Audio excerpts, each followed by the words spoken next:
Ուշ մայրություն, ինչու է այսօր դա այլևս արտասովոր երևույթ եւ ինչ պետք է իմանալ առաջիկա քայլերը ճիշտ պլանավորելու համար։ Երբեմն ընդամենը մի քանի տասնամյակ առաջ 27-ամյա կնոջը կարող էին անվանել ուշ ծննդաբերող, իսկ 30-ը գրեթե համարվում էր սահման, որից հետո մայրությունը դժվար էր ընկալվում։ Սակայն ժամանակները փոխվել են արմատապես։ Կնոջ կյանքի տեմպը, սոցիալական առաջադրանքները, կրթության ու կարիերայի վրա կենտրոնացածությունը, ինչպես նաև բժշկության զարգացումը հանգեցրել են նրան, որ մայրական տարիքի սահմանները անընդհատ շարժվում են առաջ։ Այս փոփոխությունները բնականաբար ծագեցնում են կարևոր հարց. արդյոք կան ֆիզիոլոգիական սահմանափակումներ, որոնք իրականում թույլ չեն տալիս հղիանալ որոշակի տարիքից հետո, թե մեր մտքում ձևավորված կարծրատիպերն են գլխավոր խոչընդոտը։ Պետք է նկատել, որ բնությունը բավական ճկուն է, բայց միևնույն ժամանակ անշեղ օրենքներով է գործում։ Հետևաբար ճիշտ ժամանակին քնած որոշումը, հետազոտված ու գիտակցված մոտեցումը հաճախ կարող են որոշել կնոջ վերարտադրողական ապագան։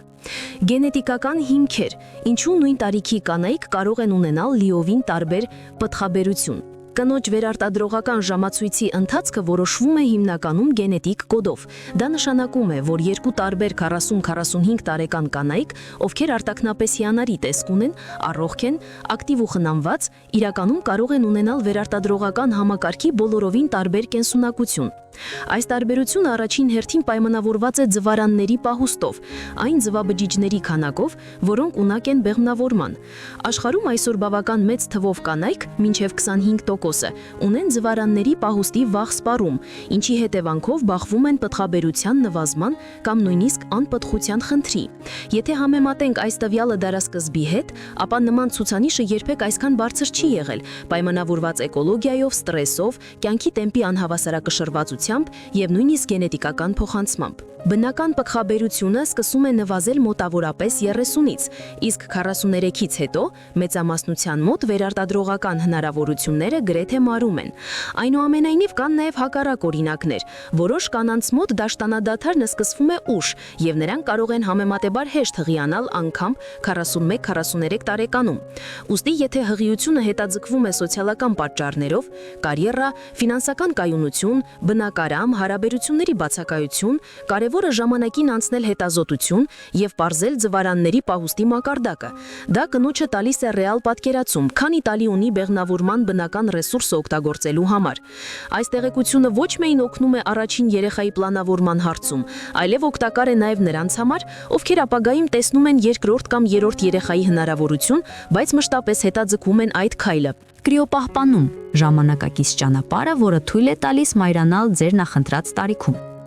Արևմտյան երկրներում, իսկ այժմ նաև մեր տարածաշրջանում, ակտիվ տարածում է ստացել ձվաբջիջների սառեցման պրակտիկան, որը շատերի համար դարձել է ապահովագրություն ապագայի նկատմամբ։ Այս մեթոդը լայնորեն կիրառվում է հատկապես այն կանանց մոտ, ովքեր դեռ չեն հանդիպել ենթադրյալ զուգընկերոջ, զբաղված են կարիերայով կամ պարզապես ուզում են պահպանել իրենց առողջ ձվաբջիջները մինչև լավագույն պահը։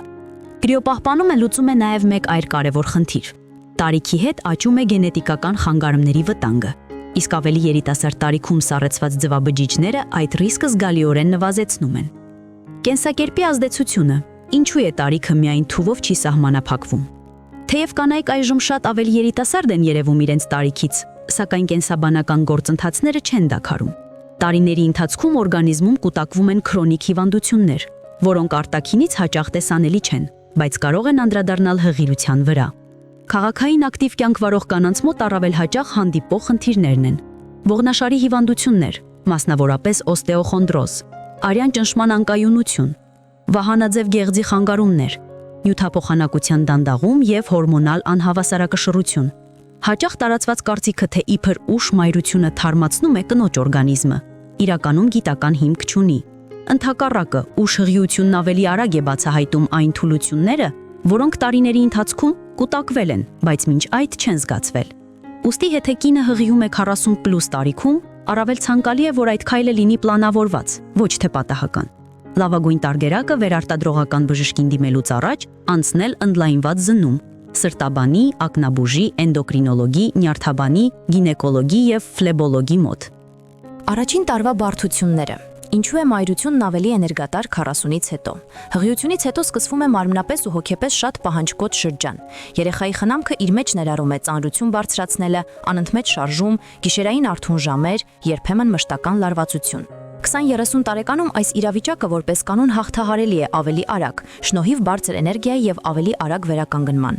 40 տարեկանից բարձր կնոջ մոտ այս ամենը կարող է պահանջել ավելին՝ հավասարակշռված սնունդ, օրական բավարար քուն, մեջքի առողջության նկատմամբ հատուկ վերահսկում, հոգեկան կայունություն եւ ստրեսի կառավարում, աջակցող միջավայր, ընտանիք, ամուսին, հարազատներ։ Եթե կինը ցանկանում է մայրանալ այս տարիքում եւ շարունակել իրեն լիարժեք, ուժեղ եւ երջանիկ զգալ, պետք է նախապես հաշվարկել իր ռեսուրսները եւ ֆիզիկական եւ հոգեբանական։ Վերջնական ուղերձ. 40 տարեկանից հետո մայրանալը ոչ մի կերպ չի նշանակում սահմանափակում կամ դատավճիռ։ Դա պարզապես մեկ այլ ճանապարհ է, պահանջելով ավելի շատ տեղեկություն, պլանավորում եւ առողջությանը նուրբ վերաբերմունք։ Սակայն այն լիովին իրագործելի է եւ իրականում կարող է դառնալ կնոջ կյանքի ամենաբովանդակալից, երջանիկ եւ լուսավոր շրջանը, եթե կնոջը ուղեկցում են իր սեփական ուժը, իր առողջության նկատմամբ հոգատար վերաբերմունքը եւ ճիշտ մասնագիտական աջակցությունը։